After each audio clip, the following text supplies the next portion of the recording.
I used to think that having a baby in the UK was free so long as you are on a legal visa.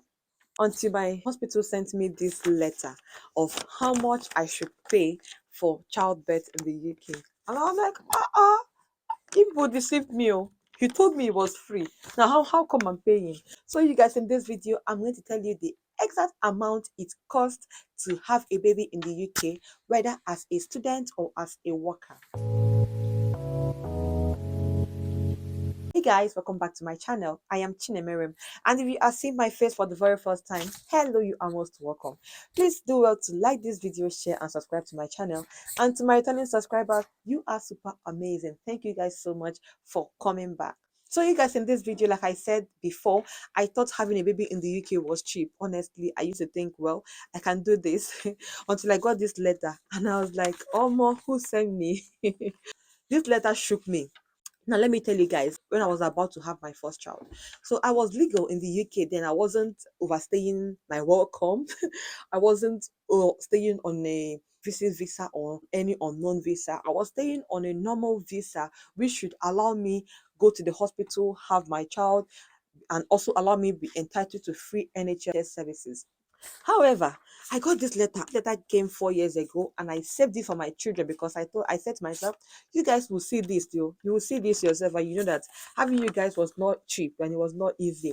So yes, I saved this letter till then, and I thought I should share with you guys how much it takes to have a child in the UK. So first of all, on here it says immediate antenatal cost, inclusive of all scans and community midwife visits. At the cost of doing all that is £2,661 or more in this season. And this was 4 years ago, like I said. That means recently it should be around 4,000 or even 5,000, because how prices increase in this UK, you trust me that it will get to about 5,000 by now. Normal delivery with clinical complication, it is £5,097. Now, if it is a normal delivery without clinical complications, it is £2,971. Okay. Now, the next one is assisted delivery with clinical complications. It is still £5,097, while assisted delivery without clinical complications is £2,971.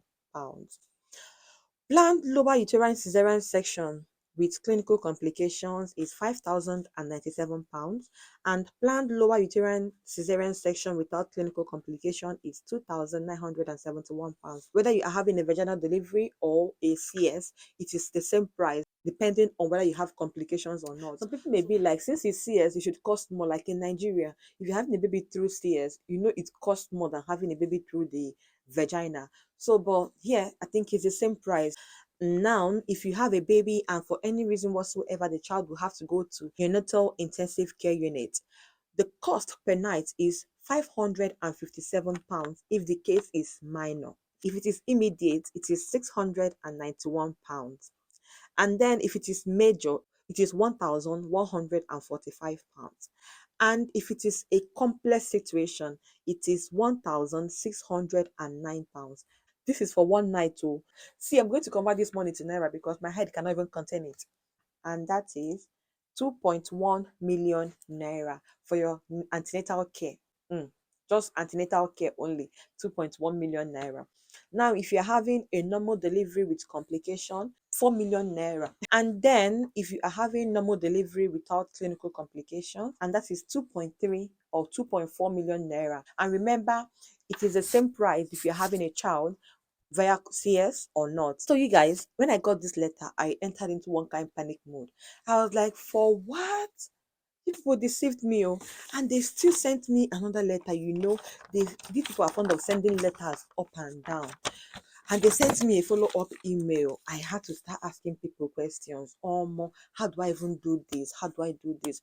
People told me that they've had babies in the UK and they didn't have to pay. Why was my own case now different? I was now asking, so what do I do? I had to phone them. I asked them, what have I done? Why is my own case special? And, you know, it was a bit of chaotic moment for us at that point because there was a lot on our minds then. Adding this amount to it was not going to be easy. Even now, it is still not going to be easy to pay such amount to have a baby that you didn't even plan to pay that amount, because on my mind, I was like, it is free. But then they told me you have to pay. So I called them and told them, see, I'm in the UK legally, I'm a dependent, and I'm entitled to free NHS care because I paid my immigration health surcharge. So why am I being sent this letter and being bombarded with emails about paying for this child? Because I was still pregnant then. No, I was about 6 months, 7 months pregnant then when they sent me the letter. I was like, why this letter? You are trying to threaten me. So the person explained to me and said, well, we don't have your details on our database as someone that is in the UK legally. We only got your details when you came to the hospital today, and on our computer, it is showing one kind sign that I am supposed to pay for my treatment. I said, well, what do I do? Because I've paid for NHS surcharge. And they said, okay, if you've paid for your NHS surcharge, you don't have to pay for childbirth in the UK. Now, what did I do wrong then, and how did I get it wrong? I'm not sure what I did wrong and how I got it wrong. The real cost of having a child in the UK depends on your NHS surcharge.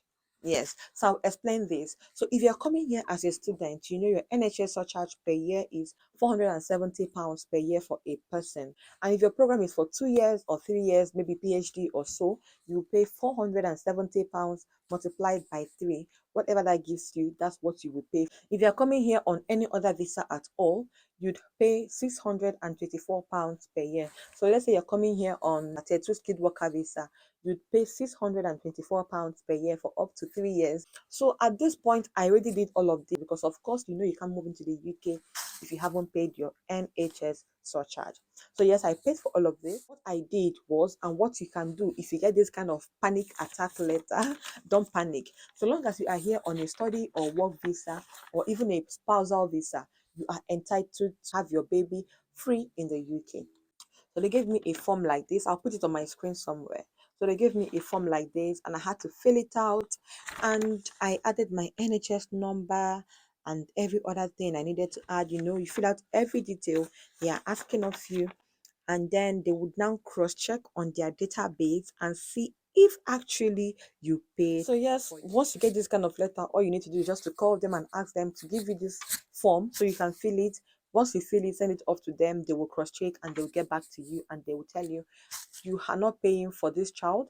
All you need to pay is all you paid for your NHS surcharge, which is £424 per year for up to the number of years your visa was granted if you are coming here as a student or a student dependent, and £624 per year for up to the number of years your visa was granted if you are coming here on any other visa category at all. So whether as a dependent or as the main applicant, you shouldn't pay for childbirth in the UK. And if you have your baby in the UK, your baby is still entitled to free medical care, NHS. You don't have to get the baby a passport or any immigration, whatever, if you are not planning to travel with the baby. Except you are planning to travel with the baby, you can, get him or her these documents and then you pay for NHS for the child. However, if after 3 months the child will need a special consultation, maybe a special doctor needs to see the child, maybe there was a complication at birth or anything at all, for any reason whatsoever, anything happens to the child and the child needs special medical care, you would have to pay for that child's medical care. You yourself as the mom, you wouldn't need to pay anything at all if you're going for any special medical treatment or any special care. So from 0 to 3 months, the child is still entitled to special care, GP care, free of charge. But from 3 months, the child is only entitled to GP care and other small care. But when it comes to special consultation, special care in the hospital, you would have to pay for any of those consultations. If you don't want to pay for that consultation, you can get the child a passport and now pay for NHS surcharge for that child. Again, if your visa expires, you should also get back to your hospital if you intend to have babies, or even if you don't intend to have babies. So long as you're still in the UK and your visa expires, you should get back to your hospital once you renew your visa and tell them, see, I've renewed my visa, this is my document, my right to live, my right to work, stuff like that. And they will update that on their database. And what that means is that you will continue to enjoy free medical services.